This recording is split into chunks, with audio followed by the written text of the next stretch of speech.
আজকে ১ ঘন্টা আগে যমুনা নিউজ দেখলাম। হ্যাঁ, সবাই যমুনা নিউজটা দেখার জন্য অনুরোধ করতেছি। আমি দিছি নিউজটা। তো ১ ঘন্টা আগে দেখলাম যে সাংবাদিকে যাচাই করছে যে এলপি গ্যাসের দাম হচ্ছে ৬৯০ টাকা। সরকার রেট দিয়ে রাখছে এটা। ৬৯০ টাকার এলপি গ্যাস কীভাবে ১৫০০ টাকা হয়? ১২ কেজি এলপি গ্যাস ১৫০০ টাকা কীভাবে হয়? জায়গা জায়গা নাকি চুর, প্রতিটা জায়গায় সিন্ডিকেট চুর। এখন তো ভাই কোনো সরকার নাই, কোনো সিন্ডিকেটও বলে নাই, সব ভাইগা গেছে। হ্যাঁ, শুধু আমাদের ইউনুস সাহেব আছে। ইউনুস সাহেব যদি এত ভালোগিরি দেখায় তাহলে তো জনগণের কষ্টটা ঠিকই থাকতেছে।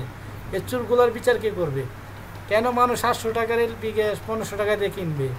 হ্যাঁ, এই চুরগুলারে শ্রীলঙ্কার মতো, শ্রীলঙ্কার জনগণ যা করছিল বেটাই না নাই মাই না রাস্তায় আই না, ওইগুলার ইচ্ছা মতো দিতেইব। ওইগুলোর ইচ্ছে মতো না হলে এই জিনিস প্রতিদিন কষ্ট করে আসবো।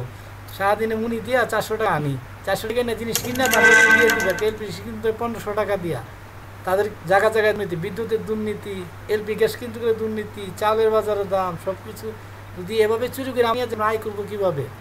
হ্যাঁ, তখন তো মানুষের চুরি ডাকাতি করতে হইব। এজন্য এই চুরগুলারে যদি সাইজ না বিচার না হয় তাহলে শালা ঘরের এমন মায়ের জনগণ দিয়া সাধারণ মানুষের খেপায়েন না, খেপ চুরের বাচ্চা অগল। মাথাটা গরম হয়ে গেছে খবরটা দেখা। ৬৯০ টাকার গ্যাস কীভাবে ১৫০০ টাকাতে কিনতে হয়? চুরের অগল। আবার নির্বাচন